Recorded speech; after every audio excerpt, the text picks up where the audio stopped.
ಆತ್ಮೀಯ 5, 8 ಮತ್ತು 9ನೇ ತರಗತಿ ವಿದ್ಯಾರ್ಥಿಗಳೇ ಗಮನವಿಟ್ಟು ಕೇಳಿಸ್ಕೊಳ್ಳಿ. ನಿಮ್ಮೆಲ್ಲರಿಗೂ ಕೂಡ ಬೋರ್ಡ್ ಎಕ್ಸಾಮ್ಸ್ ನಡೆಯೋದು ಖಚಿತ ಆಗಿದೆ. 5, 8, 9 ಮತ್ತು 11ನೇ ತರಗತಿ ವಿದ್ಯಾರ್ಥಿಗಳ ಬೋರ್ಡ್ ಪರೀಕ್ಷೆಗೆ ಅನುಮತಿಯನ್ನು ನೀಡಿ ವಿಭಾಗೀಯ ಹೈಕೋರ್ಟ್ ಪೀಠ ಗ್ರೀನ್ ಸಿಗ್ನಲ್ ಅನ್ನು ನೀಡಿದೆ. 2023ರ ಡಿಸೆಂಬರ್ನಲ್ಲಿ ಬೋರ್ಡ್ ಎಕ್ಸಾಮನ್ನು ನಡೆಸುವಂತೆ ರಾಜ್ಯ ಸರ್ಕಾರ ಸುತ್ತೋಲೆಯನ್ನು ಹೊರಡಿಸಿತ್ತು.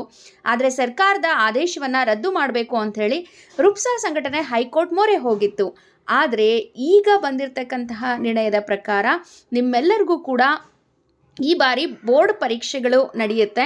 ಹಾಗಾಗಿ ಎಲ್ಲ ವಿದ್ಯಾರ್ಥಿಗಳು ಎಕ್ಸಾಮ್ ಕ್ಯಾನ್ಸಲ್ ಆಗಿದೆ ಅಂತ ಹೇಳಿಬಿಟ್ಟು ಆರಾಮಾಗಿರಬೇಡಿ. ಪರೀಕ್ಷೆ ಸೋಮವಾರದಿಂದ ನಡೆಯುತ್ತೆ. ಎಲ್ಲರೂ ಕೂಡ ನಿಮ್ಮ ಎಕ್ಸಾಮ್ ಕಡೆ ಕಾನ್ಸಂಟ್ರೇಟ್ ಮಾಡಿ. ಇದಕ್ಕೆ ಸಂಬಂಧಿಸಿದಂತೆ ಟಿ ವಿನಲ್ಲಿ ಬಂದಿರತಕ್ಕಂತಹ ನ್ಯೂಸ್ ಕೂಡ ಇಲ್ಲಿ ನೋಡ್ಬೋದಾಗಿದೆ ಅಂತೇಳಿ ಹೇಳ್ತಾ, ಎಲ್ರಿಗೂ ಕೂಡ ಎಕ್ಸಾಮ್ಸ್ ಮಂಡೆಯಿಂದ ಇರುತ್ತೆ. I wish you all the very best. ಚೆನ್ನಾಗಿ ಎಕ್ಸಾಮ್ಗೆ ಪ್ರಿಪೇರ್ ಆಗಿ.